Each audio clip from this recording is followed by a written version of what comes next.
The most dangerous yet effective piece of advice I've ever heard in my entire life was to burn all bridges of retreat. That means there is no plan B, because plan A is it, and it's the only thing I'm willing to accept.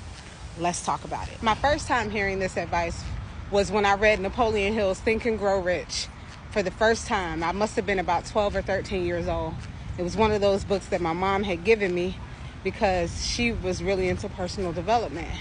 And if you know anything about that community, people who are into personal development and self-help, that's one of the books that a lot of people credit their success to, because it has a lot of esoteric and metaphysical teachings that are backed with practicality.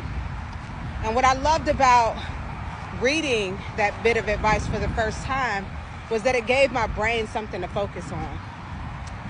You know, a lot of times in spiritual communities or even in religion, they talk a lot about not being double-minded.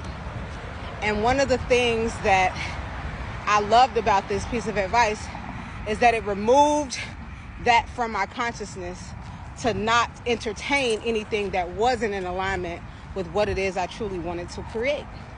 And so Think and Grow Rich with Napoleon Hill, when he tells us to burn all bridges of retreat, it's dangerous, because think of the risk you're taking, right? It means that you literally will have to trust yourself and also trust in a higher power that what it is you're setting out to accomplish is absolutely going to happen, regardless of circumstances that you may see along the way or encounter along the way. It's dangerous and it's bold in that regard, but it's also true and rewarding because something in your soul knows it's real. You should not be double-minded. Even if there's a small whisper of doubt, the loudest voice should be your faith.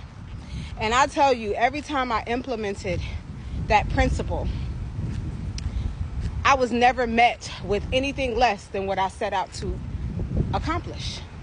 And I remember hearing Will Smith talk about it when he said, I am so busy focused on plan A, there is no plan B.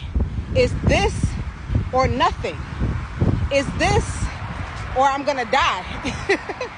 It's this, or as 50 Cent would say, I'm gonna get rich or I'm gonna die trying.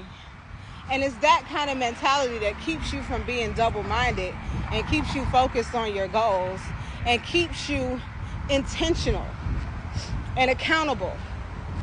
Now, of course, I got to clear some things up for people who like to take sound bits and be radical with it. This is not an invitation to be crazy, y'all. It's not. It's an invitation to have a vision and to believe in that vision, but it's not an invitation to force, to manipulate, or to do anything to anyone, or try to conjure up circumstances or force things to happen in a particular way. It's not about force.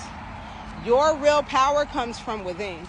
Your ability to remain steadfast in your spirit, in your beliefs, in your emotional state, that doors will naturally open for you, that relationships will naturally flow into your experience and be cooperative components to your vision.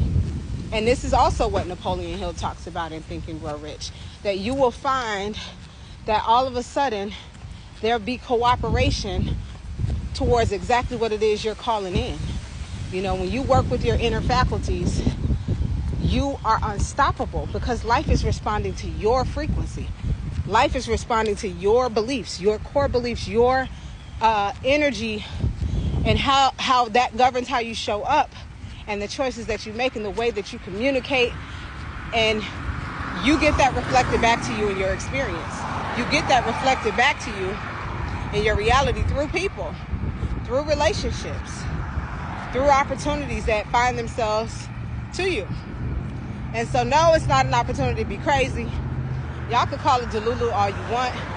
I call it just trusting yourself and your inner vision more than you trust your five senses, because there's something to it.